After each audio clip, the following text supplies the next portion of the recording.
बिस्मिल्लाहिर्रहमानिर्रहीम। शुरू अल्लाह के नाम से जो नहायत मेहरबान रहम करने वाला है। मेरे तमाम देखने वाले दोस्तों को मेरी तरफ़ से अस्सलामु अलैकुम वरहमतुल्लाहि वबरकातुहू।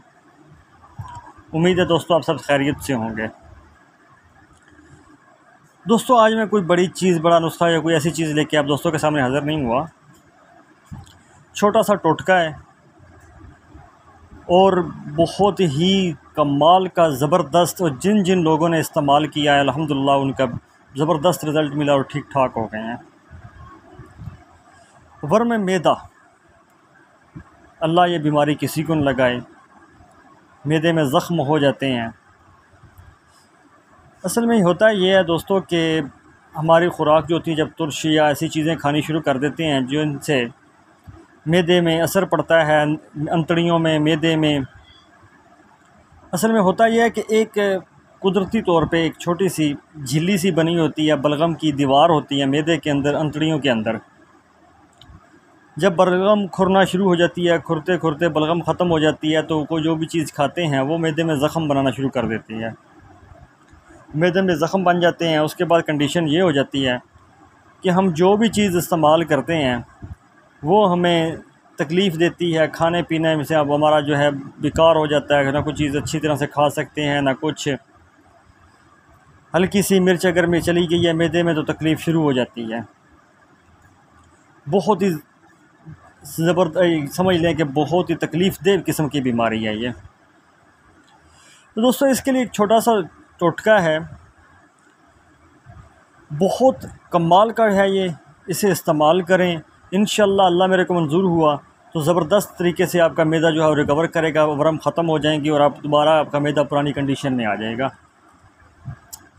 तो यहाँ पे मेरे तमाम दोस्तों से छोटी सी रिक्वेस्ट है कि जिन जिन दोस्तों ने मेरे चैनल को अभी तक सब्सक्राइब नहीं किया, वो मेरी हौसला अफजाई के लिए मेरे चैनल को सब्सक्राइब कर दें और बेल आइकन के बटन को प्रेस कर दें ताकि मेरी हर नई आने वाली वीडियो उनको मिल सके। दोस्तों दो चीज़ें हैं, एक है मुरब्बा हरीड़, पंसार वालों से आपको मिल जाएगा सब्ज़ हरीड़ का मुरब्बा। दूसरी चीज़ आपने लेनी है दूध। ये दो चीज़ें इस्तेमाल हैं करनी। इसमें कोई बनाना नहीं, कोई कुछ नहीं करना, कोई रद्दो बदल नहीं करनी। बस इसको इस्तेमाल करने का तरीक़ाकार है वो आप पूरी तरह अच्छी तरह सुन लें, समझ लें। इंशाअल्लाह जैसी भी कंडीशन होगी आपके मैदे की, इसके अलावा वर्म मैदा के अलावा भी आपके मैदा के अमराज जितने भी हैं, मिसाल के तौर पे आपके खट्टे टिकार आते हैं, मैदे में दर्द रहती है, गैस बनती है, मैदे के जितने भी मसाइल हैं उसके लिए ज़बरदस्त चीज़ है। दूसरा दोस्तों आपसे ये गुजारिश करनी थी कि कोशिश कीजिएगा कि दूध को रात को सोते वक्त ना पिया करें। अगर दूध इस्तेमाल करना है तो उसका बेहतरीन टाइम जो होता है वो सुबह के वक्त का होता है। तो दोस्तों चलते हैं, मैं आपको तरीक़ाकार बताता हूँ इसको इस्तेमाल किस तरह करना है। आपने करना ये है कि 2 हरीड़ लेने हैं, मुरब्बा हरीड़ आपके पास होगा, उसमें से दो दाने आपने निकाल लेने हैं हरीड़ के। उनको अच्छी तरह से ऊपर उसके जो चास होगी, मिठास होगी, उसको आपने धो लेना है, साफ़ कर देना है। उसके बाद आपने ये करना है कि हरीड़ को चबा के खाना है अच्छी तरह, जितना आप चबा सकते हैं। दोनों हरीड़ें आपने चबा के खा लेनी हैं। उसके बाद आपने ये करना है कि दूध आपने लेना है ठंडा, गर्म दूध नहीं इस्तेमाल करना इसमें। ठंडा दूध लेना है 1 गिलास, उसको चुस्की लेके पीना है। ऊपर से चुस्की लेके ऐसे जैसे चाय इस्तेमाल करते हैं उस तरीके से आपने उस दूध को इस्तेमाल करना है और 1 गिलास को ख़त्म करना है। ये करना है कि एक चुस्की ली, उसके बाद आपने दूध का गिलास रख दिया।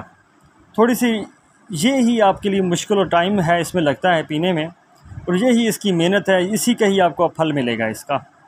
और अब इस पर कोई एक्स्ट्रा ख़र्चा नहीं, कोई मेहनत नहीं, कोई ज़्यादा तकलीफ़ नहीं करनी, उठानी पड़ेगी आपको। बस आपने ये करना है कि दूध का 1 गिलास उठाया, एक चुस्की ली दूध की, रख दिया।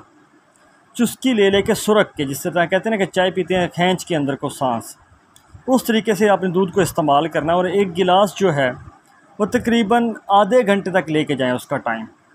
1 गिलास को आपने आधा घंटा जो है वो उस आधे घंटे के अंदर अंदर ख़त्म करना है। आधा घंटे के अंदर आप 1 गिलास दूध का ख़त्म करेंगे। इंशाल्लाह ये आप शुरू करें, कुछ ही दिनों में आपको इसका रिज़ल्ट मिलना शुरू हो जाएगा। आपका सिर्फ़ और सिर्फ जो टाइम लगना है वो दूध के जो आपने बैठना है या आधा घंटा आप निकाल लें अपने लिए, तो इससे बेहतर आपके लिए कोई चीज़ नहीं है।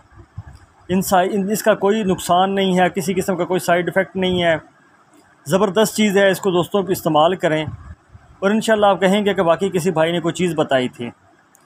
तो दोस्तों इंशाल्लाह कल आपके सामने किसी अच्छे नुस्खे साथ हाज़िर होते हैं। कोशिश मैं ये कर रहा हूँ कि कुछ छोटे छोटे टोटके जो हैं वो लेके आप दोस्तों के सामने हाज़िर हूँ। तो उसी के ऊपर मेरा वो काम जो है वो मैंने सोचा है कि शुरू करूँ।